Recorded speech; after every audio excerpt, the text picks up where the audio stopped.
नमस्कार दोस्तों, आज मैं आपको सावन सोमवार की एक लड़की और उसके भाई की बहुत ही दुख भरी कहानी सुनाने जा रहा हूं। दोस्तों, यह कहानी बहुत ही इमोशनल एवं ज्ञानवर्धक है। इस कहानी से आपको बहुत कुछ सीखने को मिलेगा, इसलिए कहानी को पूरा जरूर सुनना। नमस्कार प्रिय दर्शकों, स्वागत है आपका हमारे YouTube चैनल ज्ञान साधना टीवी पर।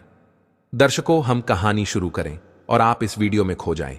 इससे पहले अगर आप हमारे चैनल पर पहली बार आए हैं तो हमारे YouTube चैनल ज्ञान साधना टीवी को सब्सक्राइब करें।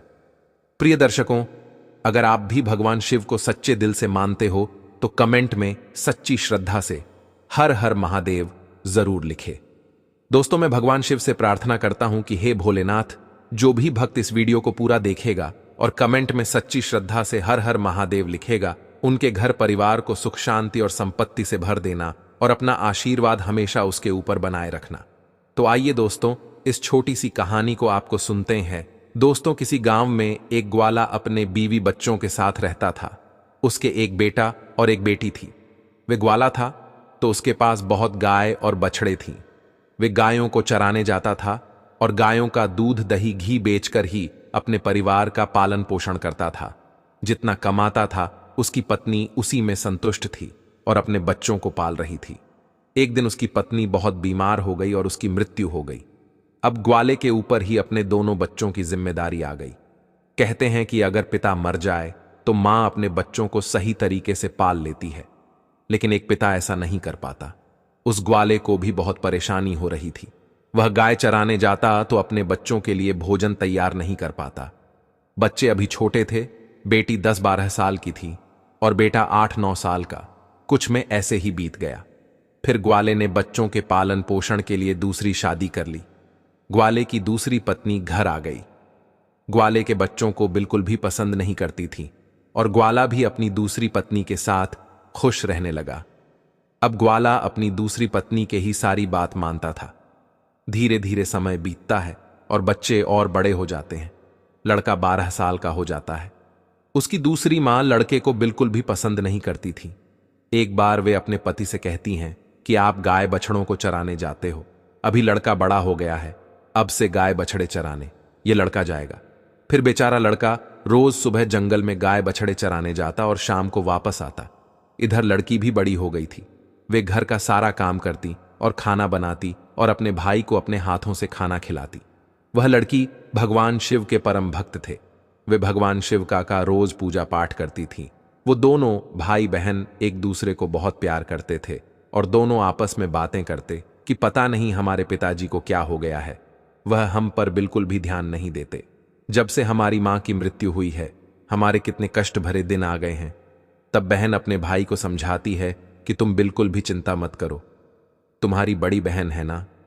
यह कहकर वे अपने भाई को ढांढस बंधाती हैं। फिर भाई कहता है, दीदी, मुझे मां की बहुत याद आती है। अगर आज हमारी मां होती तो हमें कितने प्यार से खाना खिलाती।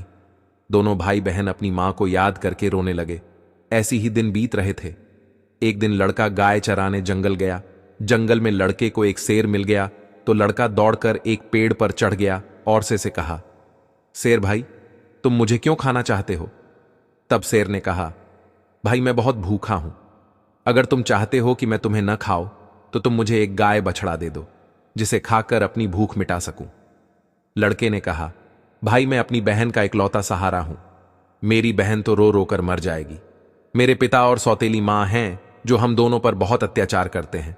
मैं अपनी बहन की उम्मीद नहीं टूटते दे सकता। अगर फिर भी तुमने मुझे खाना है, ये गाय और बछड़ा खाना है, तो मैं नहीं कह सकता, क्योंकि इसके लिए मुझे अपने माता पिता से पूछना होगा। तब शेर ने कहा, ठीक है, कल तुम अपने माता पिता से पूछ कर आना। फिर लड़का शाम को अपने घर गया और अपने पिता से कहा, पिताजी, आज मुझे जंगल में शेर मिला। अभी पूरी बात हुई भी नहीं थी कि उसके पिता ने उसे चाटने लगा दी। फिर वो रोने लगा। रोते रोते उसने कहा, पिताजी, मैं आपसे कुछ कहना चाहता हूं, आप मेरी बात तो सुन लीजिए।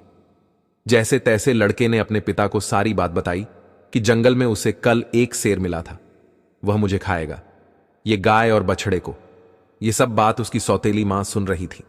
उसने कहा कि गाय और बछड़ा कम नहीं होने चाहिए, पता है वो कितनी कीमती है। उनके दूध से ही तो हमारा घर चलता है, और तुम्हारे बिना तो हमारा कुछ नहीं बिगड़ेगा, इसलिए अच्छा है शेर तुम्हें खा जाए। अब वह बेचारा दुखी मन से अपनी बहन के पास गया। उसकी बहन ने खाना खिलाया और पूछा कि तुम इतने उदास क्यों हो। तब लड़के ने सारी बात अपनी बहन को बताती तो उसकी बहन उसे समझाने लगी कि तुम तो मेरी जिंदगी का आधार हो भाई, तुम्हारे बिना न तो मैं जीने की सोच भी नहीं सकती। अगर तुम्हें कुछ हो गया तो मैं भी जिंदा नहीं रहूंगी, इसलिए तुम जंगल को जाना और एक बछड़ा सिर को खाने को दे देना। अगर गाय जिंदा रहेगी तो दूसरा बछड़ा और आ जाएगा, और उसके पिता ने भी यही कहा था कि शेर तुझे खा जाएगा तो पुत्र तो और भी हो जाए। ये सारी बातें बहन ने सुन ली थीं, तो भाई ने कहा ठीक है। वह दूसरे दिन वह फिर जंगल में गया तो शेर उसका इंतजार करता मिला। शेर ने कहा, कहो तुम अपने माता पिता से आज्ञा लेकर आए हो या मैं तुम्हें खा लूं। तब लड़के ने सारी बात शेर को बताई और कहा, मेरी बहन ने कहा है कि तुम एक बछड़े को खा लो। फिर शेर बछड़े को लेकर अपनी गुफा की तरफ चला गया और लड़का खुशी खुशी अपनी गाय चराने लगा और शाम को अपने घर आ गया। तो उसके माता पिता गाय बछड़ों की गिनती करने लगे तो एक बछड़ा कम था। वह समझ गए कि वे बछड़ा लड़का शेर को दे आया है। इस बात पर वो दोनों बहुत गुस्सा हो गए और उसे मारने लगे। उसके पिता ने उसे डंडे से इतना मारा कि वह बेहोश होकर गिर पड़ा। उसकी बहन यह सब देख रही थी और उसको बहुत बुरा लग रहा था, लेकिन वह कर भी क्या सकती थी। जब उसके माता पिता चले गए तब बहन अपने भाई को उठाकर कमरे में ले गई और उस पर पानी के छींटे मारे। जब होश में आ गया तो उसे पानी पिलाया, खाना खिलाया। दोनों भाई बहन बहुत देर तक रोती रहीं। फिर बहन ने कहा, भाई अब तुम्हारा यहां रहना खतरे से खाली नहीं है। मेरे पास मां की यह निशानी, यह अंगूठी है। तुम यह अंगूठी पहन लो और यह घर छोड़कर चले जाओ। अगर तुम जीवित रहोगे तो मुझे आशा रहेगी और हम कभी न कभी जरूर मिल जाएंगे। भाई की समझ में बहन की सारी बात आ रही थी, लेकिन उसने कहा, बहन तुम ठीक कह रही हो, लेकिन मैं तुम्हें यहां अकेले छोड़कर कैसे चला जाऊं। मां तुम पर भी तो अत्याचार करती है, सब काम करवाती है, मारती पीटती है। तब बहन ने कहा, भाई अगर तुम ठीक रहोगे तो मैं सब सहन कर लूंगी, लेकिन तुम यहां से चले जाओ। भाई अपनी बहन की बात मान लेता है और एक धागा उठाता है और अपनी बहन की कलाई में बांध देता है। यह मेरी निशानी है। जब भी हम मिलेंगे तो यह देखकर एक दूसरे को पहचान लेंगे। तुम यह धागा टूटने मत देना। बहन ने कहा, ठीक है। जब दोनों भाई बहन बातें कर रहे थे तो उनकी सौतेली मां सब बातें सुन रही थी। तब मन में सोचने लगी, अच्छा यह बात है, इन्हें अभी मजा चखाती हूं। जब लड़का और लड़की सो गए तो सौतेली मां ने अपने पति से कहा कि मुझे तो इस लड़के का मांस खाना है। पति ने कहा, ठीक है, अगर तुम्हारी ज्यादा इच्छा होती है तो मैं अभी इसका मांस लेकर आता हूं। बाप इतना निर्दयी, इतना कठोर हृदय का हो गया कि उसने अपने बेटे को उठाया और बाहर ले गया और कुल्हाड़ी से उसके छोटे छोटे टुकड़े कर दिए। फिर टुकड़े लेकर अपनी पत्नी के पास आया और कहा, ये लो, खा लो। तब उसकी पत्नी ने उन टुकड़ों की सब्जी बनाई और खाना बनाया। फिर उसने एक थाली अपने लिए और एक पति के लिए लगाई। तभी उसके मन में विचार आया कि भाई बहन का बहुत गहरा प्यार है, तो बहन को उसके भाई के मांस जरूर खिलाना चाहिए। तो उसने बहन को बुलाया और एक थाली उसके लिए भी लगाई और कहा, खाओ। तब वह सोचने लगी कि इतने प्यार से तो मां ने कभी खाना नहीं दिया, जरूर कोई बात है।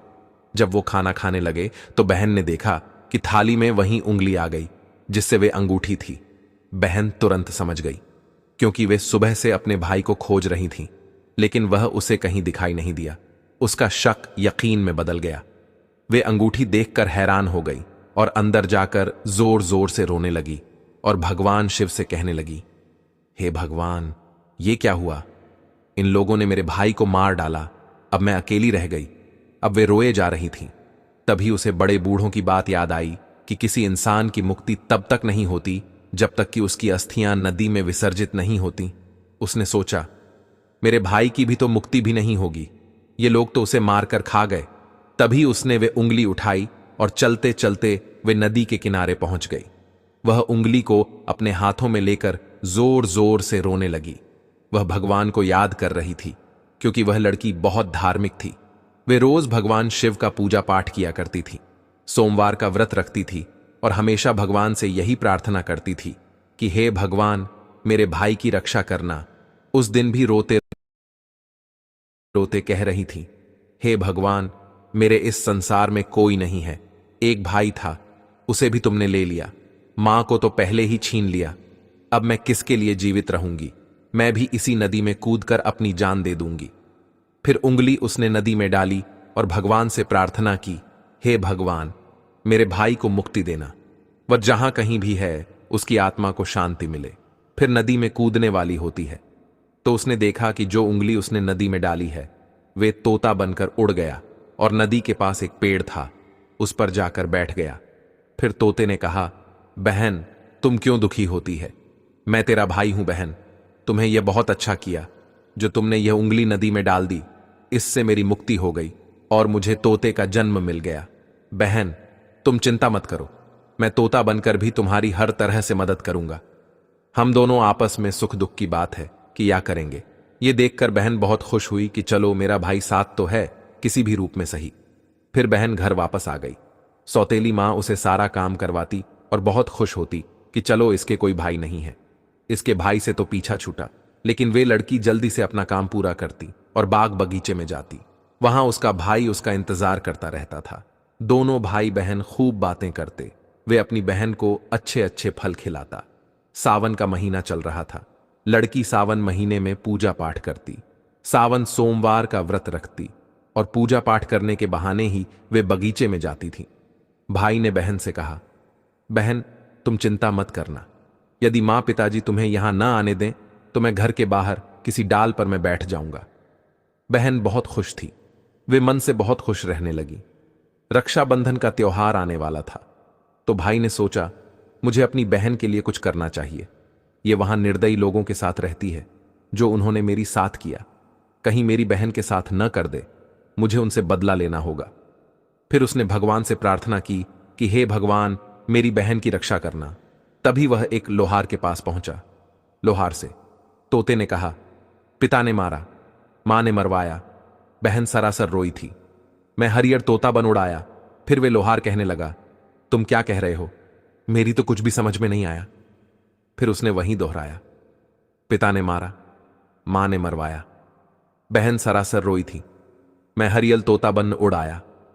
तोते को बोलता हुआ देखकर उसे उसकी बातें सुनने का मन हुआ। वह कहने लगा, होता तुम मुझे खुलकर बताओ, तुम क्या कहना चाहते हैं हो? तब तोते ने सारी बात लोहार को बताई।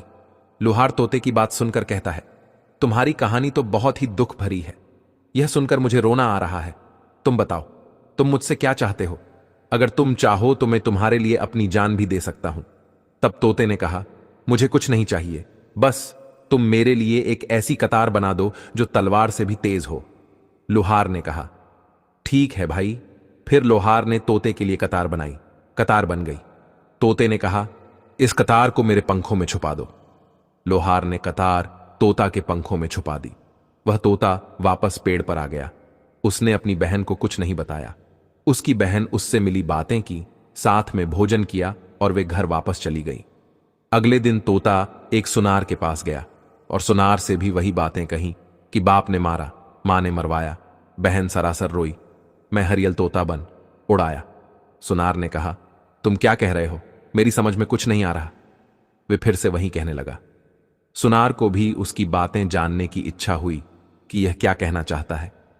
सुनार ने तोते से कहा कि तुम मुझे सीधे सीधे बताओ, तुम क्या कहना चाहते हो? तो तोता ने सुनार को भी अपनी सारी बात बता दी। सुनार भी तोते की बात सुनकर बहुत दुखी हुआ। सुनार को उससे बहुत हमदर्दी हो जाती है और सुनार भी उसकी बातें सुनकर रोने लगता है। फिर सुनार कहता है, बताओ, मैं तुम्हारी क्या मदद कर सकता हूं? तोते ने कहा कि भाई, रक्षाबंधन आने वाला है। मैं अपनी बहन को सोने के कुछ गहने देना चाहता हूं, तो तुम मेरी बहन के लिए गहने बना दो। सुनार ने कहा, बस इतनी सी बात बताओ, क्या क्या बनाना है? फिर सुनार ने उसकी बहन के लिए कुछ गहने बना दिए। तो तोते ने उसे बहुत धन्यवाद दिया और कहा, भाई, ये गहने तुम मेरी गर्दन में डाल दो। सुनार ने वह गहने उसकी गर्दन में डाल दिए। फिर तोता उड़कर उसी पेड़ पर आ गया। जिस पेड़ पर वे रहता था, उसी पेड़ के खोल में तोता ने उन गहनों को रख दिया। फिर रक्षाबंधन का त्योहार आया तो उसकी बहन उसे राखी बांधने आई। तो दोनों भाई बहन बहुत खुश हुए। तोते ने सारे गहने अपनी बहन को दे दिए। गहने पाकर बहन बहुत खुश हुई। फिर उसने पूछा कि कि तुम्हारे पास यह गहने कहां से आए? तोते ने कहा, मेरा एक दोस्त है, उसने मुझे बनाकर दिए हैं। फिर बहन खुशी खुशी घर चली गई। जब सौतेली मां ने उसे गहने पहने हुए देखा तो जल भुन गई और उसे मारते हुए बोली, ये गहने कहां से चोरी करके लाई है? तब उसने कहा, मां, मैंने यह गहने कहीं से चुराए नहीं हैं, ये तो मेरे भाई ने मुझे दिए हैं, जो एक तोता है। वह सौतेली मां को पूरी बात नहीं बताते कि उसका भाई ही तोता बन गया है। उसने कहा, एक तोता है, वो मुझसे बातें करता है और मैंने उसे अपना भाई बना लिया है, उसी ने मुझे यह गहने दिए हैं। तब सौतेली मां सोचने लगती है कि ऐसा कौन सा तोता है जो इसका भाई बन गया है। जैसे तैसे तो एक भाई से पीछा छुड़ाया है, अभी दूसरा भाई कहां से आ गया?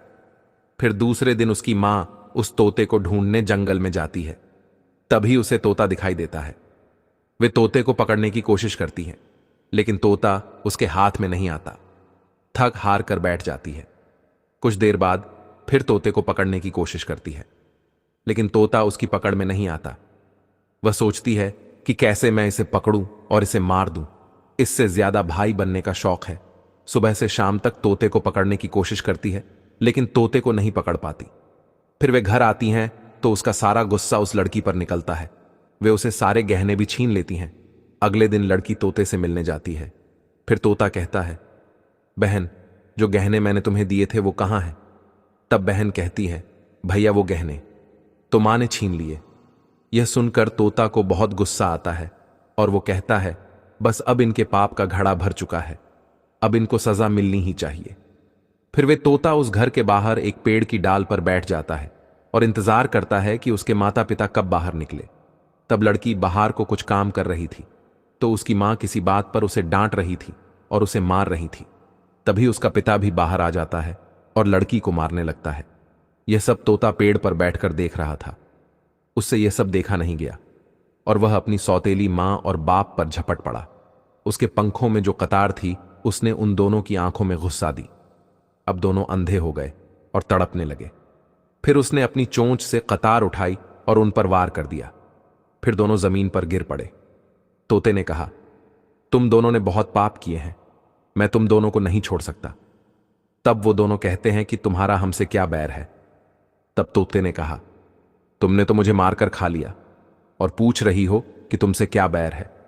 फिर वो दोनों तड़प तड़प कर मर जाते हैं। तब तोता अपनी बहन से कहता है कि चलो, अब हम यहां नहीं रहेंगे। अगर यहां रहेंगे तो हमें अपने दुख याद आएंगे, हम उनको कभी भूल नहीं पाएंगे और दुखी रहेंगे। तो उसकी बहन कहती है, हां भैया, अब हम यहां नहीं रहेंगे, अब हम ऐसी जगह रहेंगे जहां कोई हम दोनों को अलग न कर सके। फिर वो वहां से चलते हैं तो चलते चलते एक मंदिर में पहुंच जाते हैं। फिर तोता कहता है, बहन, इससे अच्छी जगह हमें कोई और नहीं मिल सकती। अब दोनों भाई बहन उस मंदिर में रहने लगते हैं। बहन तो पहले ही पूजा पाठ करती थी, सोमवार का व्रत रखती थी। अब तोता भी पूजा पाठ करता है। पास में ही एक सरोवर था, उससे अपने पंख गीले करके लाता है, उस शिवलिंग पर जल चलाता है और लड़की भी भगवान शिव और पार्वती की पूजा करती है। ऐसी ही दिन बीत रहे थे। उसकी सच्ची भक्ति को देखकर एक दिन मां पार्वती ने भगवान शिव से कहा कि देखो, कितने दुखिया बहन भाई हैं, इनको देखकर मुझे रोना आता है।